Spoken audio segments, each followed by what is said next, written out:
Hello and welcome to SPMIS Academy. Today we'll analyze important newspaper articles of 5th November 2023.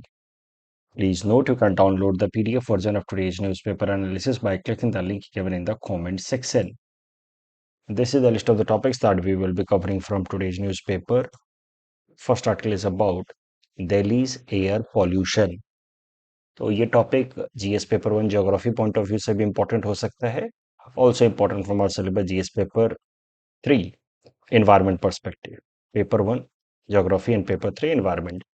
तो इससे मिलता जुलता एक टॉपिक ऑलरेडी मृदुल सर ने लास्ट मंथ 21 अक्टूबर के न्यूज़पेपर एनालिसिस में डिस्कस किया था. यहाँ पे उन्होंने बताया था कि मुंबई और दिल्ली दोनों में मोर और less similar amount of vehicular emission होता है. येट मुंबई का पॉल्यूशन लेवल नॉर्मली कम क्यों रहता है as compare to Delhi, right? तो ऑलरेडी वहां पे आपने देखा था मुंबई में कभी कभार एयर पॉल्यूशन की प्रॉब्लम बढ़ जाती है and that is because of local temporary meteorological condition. हवाएं चलना कभी कभार रुक जाती हैं जिस कारण से फिर फॉर फ्यू डेज 4-5 दिनों के लिए मुंबई में एयर पॉल्यूशन बढ़ता है. बट दिल्ली में हर साल सर्दियों की शुरुआत में, खासकर इस वक्त जब अभी हम जिस मंथ में अभी हम हैं, अक्टूबर एंड या नवंबर बिगनिंग में एयर पॉल्यूशन काफी ज्यादा बढ़ जाता है. ये हर साल होता है मोर और लेस दिल्ली में. वही हुआ इस साल भी. क्यों होता है ऐसा दिल्ली में? दिल्ली में why it is a recurring phenomena year after year. Mumbai में it's once in a while thing because of some local meteorological condition. Delhi में ऐसा हर साल इस वक्त क्यों होता है वो जरा समझेंगे. उसके पहले करंट न्यूज देख लीजिए. हाल फिलहाल में दिल्ली का जो है एयर क्वालिटी काफी खराब हो गया. That is reflected through this air quality index. Air quality index publish करती है ministry of environment forest and climate change. तो उसमें अलग अलग जगहों पे हमारे गुवाहाटी शहर में भी लगा इस तरीके का एक डिजिटल डिस्प्ले बोर्ड. मुझे लगता है हाई कोर्ट के बाहर लगा है. अलग अलग जगहों पे इन 8 पॉल्यूटेंट्स का कंसंट्रेशन मेजर किया जाता है इन द एटमॉस्फेरिक एयर. और ये 8 पॉल्यूटेंट्स हैं: particulate matter 10, particulate matter 2.5, nitrogen oxide, sulphur oxide, carbon monoxide, lead, ammonia, ozone. और फिर इनका कितना कंसंट्रेशन है उसके बेसिस पे फिर एयर की क्वालिटी डिसाइड की जाती है कि whether it is good, satisfactory, polluted, poor, very poor और सीवियर. तो 6 कैटेगरी में डिवाइड किया जाता है on the basis of air possible health impact. तो ये 8 पॉल्यूटेंट हैं, 6 कैटेगरी है और ये सब कुछ कंसंट्रेशन है लेवल जिसके बेसिस पे फिर एयर क्वालिटी डिसाइड की जाती है. तो इस तरीके से एयर क्वालिटी इंडेक्स अलग अलग जगहों का मेजर किया जाता है. और आप देखिए कि दिल्ली का हाल फिलहाल में एयर क्वालिटी इंडेक्स काफी खराब हो गया. It reached up to level 210. Means it reached in this category, very poor category. In fact अभी तो पुअर कैटेगरी में है, 210 में. और इस कारण से स्कूल वगैरह को भी हाल फिलहाल में बंद किया गया है. ऐसा हर साल अक्टूबर एंड या नवंबर बिगनिंग में क्यों होता है दिल्ली में वो भी जरा समझिए. इसके पीछे 3 मेन कारण है. एक तो वेहिकुलर इमिशन है ही, since Delhi is a big metro city, large number of vehicles हैं तो वेहिकुलर इमिशन होगा. वहां से फिर ये तमाम तरह के पॉल्यूटेंट्स, खासकर nitrogen oxide, sulphur oxide and particulate matter emission होता है. ज्योग्राफिकल फैक्टर, जिसको हम लोग कहते हैं टेम्परेचर इन्वर्जन फेनोमिना, ये क्या होता है आगे समझेंगे. But this is one basic big factor जिस कारण से अक्टूबर एंड और नवंबर की बिगिनिंग में दिल्ली के अंदर एयर पॉल्यूशन का प्रॉब्लम बढ़ जाता है. The phenomena of temperature inversion, we will see it letter.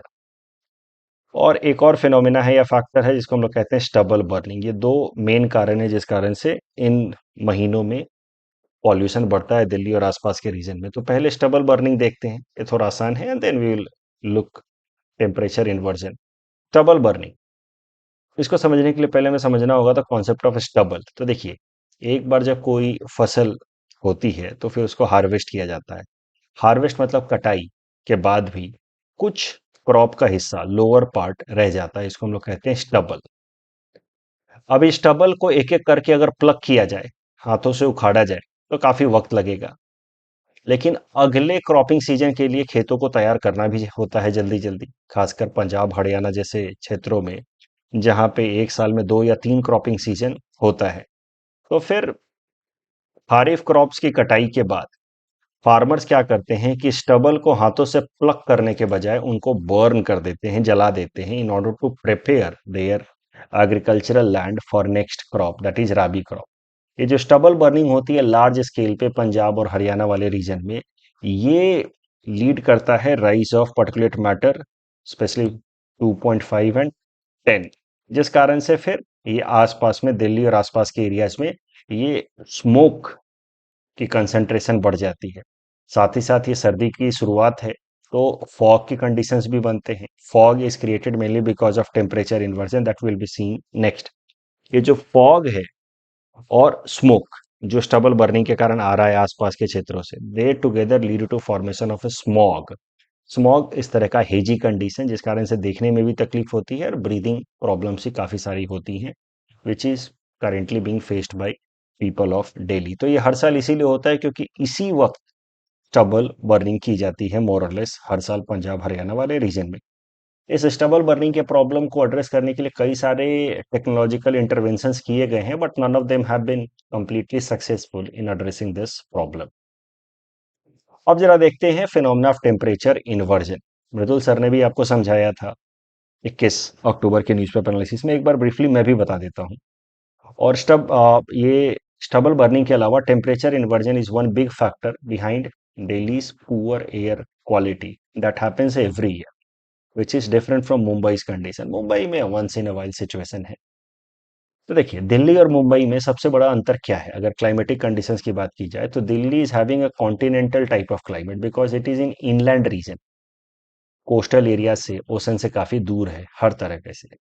जबकि मुंबई या कोलकाता जो है वो कोस्टल रीजन में है, तो they are having maritime climate. तो मेरीटाइम क्लाइमेट में कैसा होता है कि रात के वक्त भी, सर्दी के दिनों में रात के वक्त भी बहुत ज्यादा सर्दी नहीं होती है because of moderating impact of the oceanic water. पानी ना जल्दी गर्म होता है ना जल्दी ठंडा होता है, इस कारण से ओशन के आसपास के जो रीजन है, कोस्टल एरियाज के जो रीजन है, वहां पे आप देखेंगे कि टेम्परेचर वेरिएशन बहुत ज्यादा नहीं होता है। गर्मी के दिनों में बहुत ज्यादा गर्मी भी नहीं होती है, हाँ ह्यूमिडिटी जरूर होगी, और सर्दी के दिनों में बहुत ज्यादा सर्दी भी नहीं होती because of the moderating impact of the ocean around. लेकिन वहीं अगर बात की जाए दिल्ली की, तो it has a continental type of climate because it is in inland region. तो लैंड जो है वो जल्दी गर्म होता है और जल्दी ठंडा भी होता है।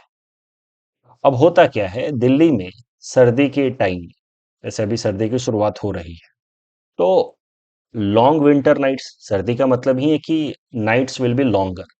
तो लॉन्ग विंटर नाइट्स में होता क्या है कि धीरे धीरे the land loses it's heat completely by the morning time, may be 3 और 4 AM लैंड पूरी तरह से ठंडा हो जाता है, कूलर।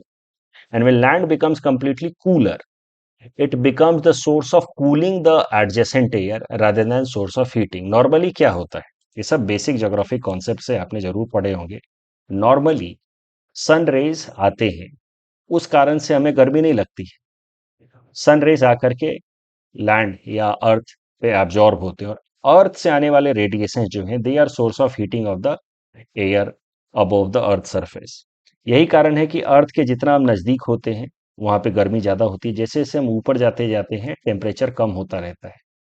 इसी कारण से गर्मी के दिनों में हम लोग हिली एरियाज में जाना प्रेफर करते हैं क्योंकि वहां पे टेम्परेचर थोड़ा कम रहता है। Because this is a normal condition when you move up, the temperature of air surrounding air decreases. ये नॉर्मल कंडीशन है। But phenomena of temperature inversion जो normally continental type of region में देखा जाता है, तो वहाँ क्या होता है कि सर्दी की रातों में, लॉन्ग विंटर नाइट्स में, सनराइज जो शाम के 4-5 बजे तक तो अंधेरा शुरू हो जाता है, तो लैंड धीरे धीरे 7-8 घंटे में पूरा अपना हीट लूज कर देता है। लैंड बिकम्स कूलर क्योंकि लैंड का जल्दी ठंडा होता है, जल्दी गर्म होता है as compared to water. So land in the winter time by morning 3 or 4 a.m. it becomes source of cooling rather than heating the adjacent air. और इस कारण से जब वो कूल करने लगता है तो ऊपर की हवा जो है वो ठंडी हो जाती है, और उसके फिर अपर लेयर जो है रिलेटिवली वार्मर होता है। दिस फिनोमिना, दिस कंडीशन, ये दिस इज नॉर्मल, जो भी आप देख रहे हैं दिस इज नॉर्मल, राइट। एक बार रुक जाइए। नॉर्मल कंडीशन में क्या होगा कि just above land air warm होगा, उससे ऊपर जाएंगे कोल्ड होगा। लेकिन टेम्परेचर इन्वर्जन वाले फिनोमेना में just above the land air cool होगा, उसके ऊपर फिर वार्म होगा। टेम्परेचर इन्वर्जन में फिर होता क्या है कि ये जो कन्वेक्शनल विंड है, ऊपर जाने वाली विंड्स हैं, वो रुक जाती हैं, वो खत्म हो जाती हैं। और कन्वेक्शनल विंड ना होने के कारण फिर फॉग बनता है, और वो फॉग जो है स्मोक के साथ मिलकर के स्मोक का प्रॉब्लम क्रिएट करता है। और एक बार जब टेम्परेचर इन्वर्जन का फिनोमेना बन जाता है तो समझिए कि उस एरिया को एक तरीके से एटमॉस्फेरिक एयर से कवर कर दिया गया है। तो जो भी रात भर में वेहिकुलर इमिशंस हुए हैं वो इमिशंस उस एरिया में ट्रैप होकर के रह जाते हैं। इसीलिए में कहा जाता है कि सुबह के वक्त एक्सरसाइज करना खासकर इस मौजूदा सीजन में सही नहीं है, क्योंकि उस वक्त टेम्परेचर इन्वर्जन का फिनोमेना बना रहता है और सारे जो रात भर के इमिशंस हैं वो ट्रैप्ड रहते हैं, और उस वक्त एयर का जो क्वालिटी होता है सबसे खराब होता है, बिल्कुल मॉर्निंग टाइम। ये टॉपिक आपको समझ तभी आया होगा, मैं मान के चल रहा हूँ, जब आपने पहले से क्लास में टेम्परेचर इन्वर्जन का फिनोमेना पढ़ा हुआ है, राइट। ये बोर्ड वर्क मैंने दे दिया है just for your revision purpose. Notebook में लिखिए और उसको रिवाइज कीजिए। इस टॉपिक के बेसिस पे प्रीलिम्स प्रैक्टिस क्वेश्चन हमने आपको दे दिया है। Please attempt this question and you can submit the answer in the comment section. The next article is about direct listing of Indian companies on foreign exchanges. This topic is important from our syllabus GS paper 3 Indian economy point of view. थोड़ा सा stock exchange के बारे में revise कर लेते हैं। इस साल ये यूपीएससी प्रीलिम्स में 2023 के यूपीएससी प्रीलिम्स में सीधा सीधा पूछ लिया था स्टॉक्स होते क्या है। आप कलेक्शन ऑफ शेयर्स जिनको स्टॉक मार्केट में खरीदा बेचा जाता है। ऐसे सीधे सीधे सवाल भी आए हैं। मुझे लगता है इकोनॉमिक्स में इस साल उन्होंने ये भी पूछा है ओपन मार्केट ऑपरेशन क्या होता है, स्टेरलाइजेशन क्या होता है, ओपन मार्केट ऑपरेशन ओनली। ऐसे वन लाइनर क्वेश्चंस भी आए हैं कुछ इस साल। आ, कुछ कठिन प्रश्न भी आए हैं ऑफ कोर्स, लेकिन कुछ सीधे सीधे भी आए हैं। स्टॉक एक्सचेंज की अब बात करते हैं। भारत के अंदर कई सारे स्टॉक एक्सचेंज हैं, लेकिन जो सबसे प्रोमिनेंट है वो है बॉम्बे स्टॉक एक्सचेंज और नेशनल स्टॉक एक्सचेंज। इनके बारे में आप जानते होंगे, राइट। स्टॉक एक्सचेंज क्या होती है? जहां पे it's a part of capital market, जहां पे कंपनियां अपना शेयर रिलीज करती हैं, इक्विटी शेयर्स रिलीज करती हैं, जिसको कहा जाता है IPO.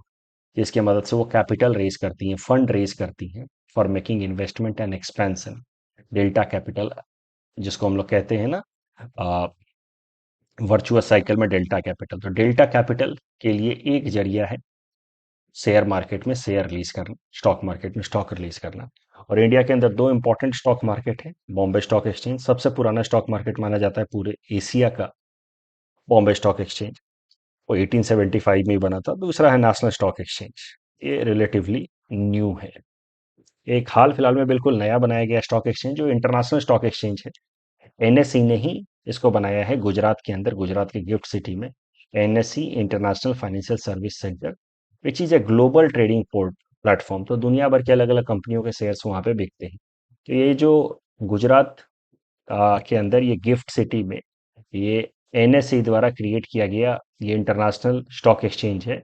It is an attempt to develop one particular city of India in line with Hong Kong और London, which are generally known as financial capital of the world. तो ये सब तो मोटी मोटी बातें हैं स्टॉक एक्सचेंज से रिलेटेड।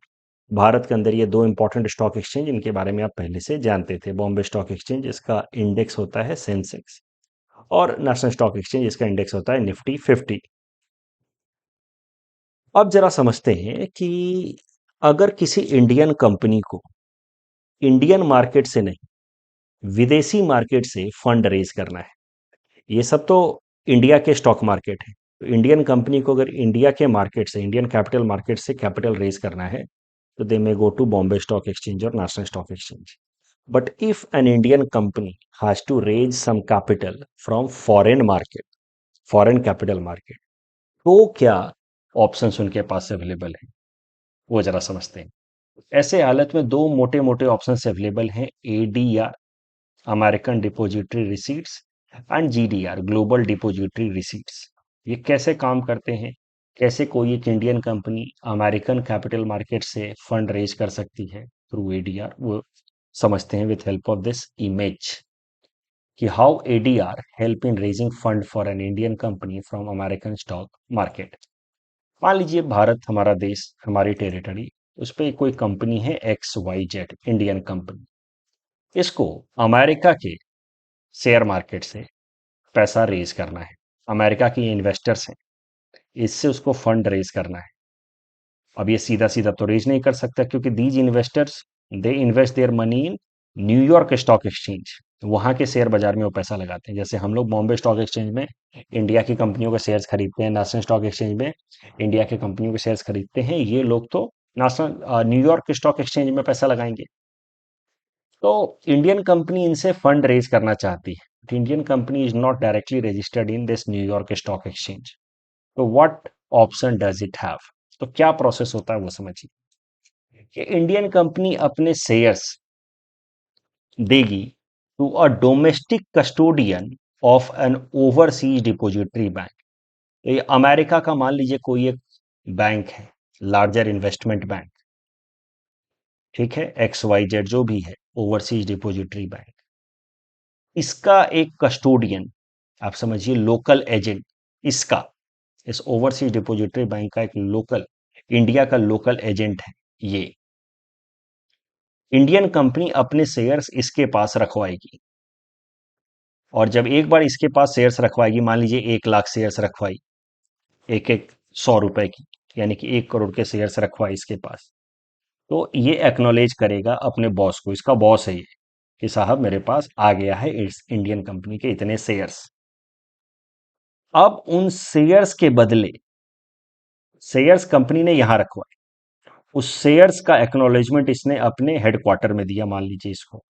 अब ये क्या करेगा, इन शेयर्स के बदले एक इक्विवेलेंट अमाउंट के, एग्जैक्ट इक्विवेलेंट नहीं हो सकता, 10 शेयर के बराबर का एक एडीआर या ऐसे कुछ, अमेरिकन डिपॉजिटरी रिसीट, जो एक तरीके का इन्वेस्टमेंट इंस्ट्रूमेंट है, डॉक्यूमेंट है, like shares only but not directly shares, इसने यहां शेयर्स रखवाए, उन शेयर्स के बदले अब ये अमेरिकन डिपॉजिटरी रिसीट्स रिलीज करेगा न्यूयॉर्क स्टॉक एक्सचेंज को।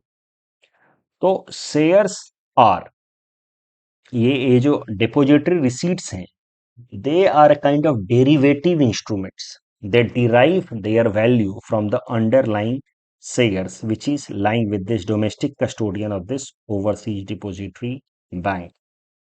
और उन शेयर्स के बदले में ये डेरिवेटिव इंस्ट्रूमेंट एडीआर रिलीज किया जाएगा इस न्यूयॉर्क स्टॉक एक्सचेंज में, और ये लोग एडीआर खरीदेंगे, जैसे ठीक वैसे ही जैसे ये कोई अमेरिकन कंपनी के शेयर्स खरीदते हैं, वैसे ही ये लोग इस इंडियन कंपनी का ADR which will be release through this method, ADR खरीदेंगे। एडीआर खरीदेंगे तो डॉलर में इन्वेस्ट करेंगे, ये dollar will reach ultimately to this overseas depository bank, और यहां से फिर ये ओवरसीज डिपॉजिटरी बैंक अपना बेसिक सर्विस चार्ज लेकर के जो भी है वो डॉलर अमाउंट इस इंडियन कंपनी को दे देगा। तो this is the method that is used by N Indian company to raise capital from American capital market via ADR. ADR are derivative instruments that derive their value from the underlying assets of this Indian company, which is underlying with this domestic custodian of this overseas depository bank, which is located in the US। इस तरीके से American capital bank में हम जा सकते हैं, American capital market से Indian कंपनियां पैसा उठा सकती है। तो ये 4 स्टेप्स हैं basically. Deposit of the securities of the Indian company with custodian bank, this custodian bank is agent of the depository, इसका ये एजेंट है इंडिया में। The custodian bank makes acknowledgement, ये एक्नॉलेजमेंट देगा कि मेरे पास इसके शेयर्स आ गए हैं, and then this will release ADR and that is how fund will be raised. तो जिस तरीके से एडीआर अमेरिकन डिपॉजिटरी रिसीट्स का इस्तेमाल होता है in order to raise fund from American market, ठीक वैसे ही जीडीआर का इस्तेमाल होता है, global depository receipts, in order to raise fund from any other stock market of the world. American depository receipts के थ्रू कैपिटल, जो कैपिटल रेज होता है वो डॉलर में होता है, जीडीआर के थ्रू जो फंड रेज होता है वो या तो डॉलर में होगा, नहीं तो यूरोज में होगा इन जनरल। ध्यान रहे एडीआर और जीडीआर को से आने वाला जो कैपिटल है, एडीआर और जीडीआर के थ्रू जो इंडियन कंपनियां कैपिटल रेज करती है, they are considered as part of India's FDI. तो एडीआर और जीडीआर के बीच का अंतर यहां दे रखा है हमने। अमेरिकन डिपॉजिटरी रिसीट्स इसका फुल फॉर्म है, इसका है ग्लोबल डिपॉजिटरी रिसीट्स। एडीआर का तो हमने स्टेप बाय स्टेप देख ही लिया, release in American stock exchange by Indian company, of course indirectly it is traded in US Capitol market only, end fund जो रेज होता है वो डॉलर में होता है। जीडीआर में क्या होता है कि ये इंडियन कंपनी एक शेयर रखेगी कस्टोडियन के पास। This custodian will belong to some European country, जैसे इसमें अमेरिका है, वो यूरोपियन कंट्री में होगा। और वो जो ओवरसीज डिपोजिटरी बैंक होगा यूरोप का, वो फिर एडीआर रिलीज करेगा। तो इस केस में हम सो सॉरी, यूरोप वाला होगा तो that will be known as GDR. वो GDR global depository receipt release करेगा इन लंदन स्टॉक एक्सचेंज या लग्जमबर्ग स्टॉक एक्सचेंज। एडीआर के केस में the receipt is ADR is released in US stock exchange, that is New York Stock Exchange, जबकि GDR में it will be released by any European overseas bank, और वो दो stock exchange का इस्तेमाल करेगी, लंदन स्टॉक एक्सचेंज या Luxembourg stock exchange. और वहां से फिर फंड रेज होगा, that would be in form of dollar या यूरोस। तो I just hope it is clear. मैं समराइज कर देता हूं एक लाइन में। एडीआर तो आपको समझ आ ही गया, लेकिन अमेरिका के कैपिटल मार्केट के अलावा दुनिया की किसी और कैपिटल मार्केट से अगर इस इंडियन कंपनी को फंड रेज करना है, तो इट विल रिलीज और it will go to that domestic custodian जिसका overseas depository bank Europe based है। और वो फिर ये सारे प्रोसेस में जो डेरिवेटिव इंस्ट्रूमेंट रिलीज करेगा वो होगा जीडीआर, और उससे फंड रेज करके जो इंडियन कंपनी को मिलेगा that will be in the form of dollar या यूरोस। ये सारी बातें समझ गए हम लोग। आई जस्ट होप कि आपको समझ आया एडीआर और जीडीआर का कॉन्सेप्ट। अभी करंट न्यूज ये है कि भारत सरकार ने कुछ नए नियम लाए हैं। ये कंपनीज एक्ट को अमेंड करके उन्होंने कुछ नए नियम लाए हैं जो 30 अक्टूबर से एप्लीकेबल होगा, जिसमें भारत की कुछ कंपनियों के लिए अब फॉरेन मार्केट से फंड रेज करने के लिए उनको एडीआर या जीडीआर पाथ से जाने की जरूरत नहीं है। They can directly list themselves to some foreign exchange market rather than going through the path of ADR या GDR. That is the news. The news is, as per the new provision, certain classes of the companies of India need not to take the route of ADR or GDR to raise fund from global capital market. They can directly list themselves to foreign exchange market like New York Stock Exchange, London Stock Exchange, Luxembourg Stock Exchange. ये बातें यहाँ लिखी हैं ADR और GDR पे। मुझे लगता है कि प्रीलिम्स में, आने वाले प्रीलिम्स में सवाल पूछा जा सकता है। एक प्रैक्टिस क्वेश्चन मैंने यहाँ दिया। इनफैक्ट ये क्वेश्चन यूपीएससी प्रीलिम्स 2021 में आया था। जीडीआर पे पिछले 3 साल में 2 बार प्रश्न पूछे हैं यूपीएससी ने। ऐसे ही इनडायरेक्टली उनका जिक्र हुआ, जैसे यहाँ पे जीडीआर पे आ गया और मुझे लगता है 2020 में एडीआर पे आया था। तो इस क्वेश्चन को अटेम्प्ट कीजिए and you can submit the answer in the comment section. The next article is about Pragati platform. This topic is important from our syllabus GS paper 4 ethics and integrity point of view, chapter 7 specially, जहां पे topic दिया हुआ है use of technology for ensuring ethical governance. ये जो Pragati platform है, इसमें Pragati stands for pro active governance and timely implementation. इसको 2015 में भारत सरकार लेकर के आई थी इस प्लेटफॉर्म। ये है प्रगति प्लेटफॉर्म, आप देख रहे हैं इस इमेज में। एक मतलब वीडियो कॉन्फ्रेंसिंग वगैरह ये सब का एक काफी डायनेमिक प्लेटफॉर्म है, पोर्टल है, जिसको कहा गया है प्रगति प्लेटफॉर्म, जिसको डेवलप कराया भारत सरकार ने 2015 में। इनफैक्ट सीधा सीधा पीएमओ ने, प्राइम मिनिस्टर ऑफिस की टीम ने इसको डेवलप किया है in association with national informatics centre.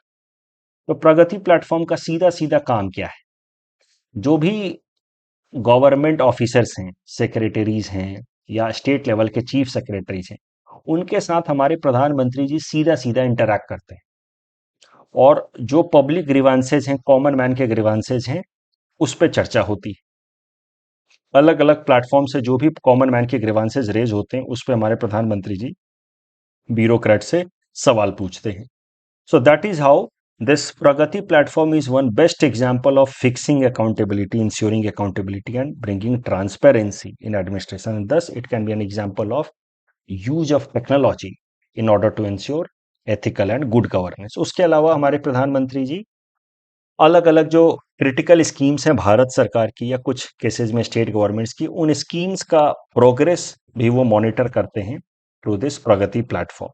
इसके लिए वो क्या करते हैं कि प्रगति प्लेटफॉर्म पे हर फोर्थ वेंसडे, हर महीने के चौथे वेंसडे को प्रगति डे ऑब्जर्व किया जाता है, जिसमें 3:30 बजे एक मीटिंग होती है प्रगति डे को। तो हर महीने का जो फोर्थ वेंसडे होता है, that is known as Pragati day, और उसमें प्रगति मीटिंग होती है जिसमें हमारे प्रधानमंत्री जी अलग अलग सेक्रेटरीज और डिपार्टमेंट हेड्स के साथ फिर बातचीत करते हैं, और कॉमन मैन के ग्रीवांसेस को रिड्रेस करने की कोशिश की जाती है। क्वेश्चंस पूछे जाते हैं प्रधानमंत्री जी द्वारा अलग अलग इश्यूज के ऊपर, अलग अलग गवर्नमेंट प्रोजेक्ट्स के इम्प्लीमेंटेशन के ऊपर।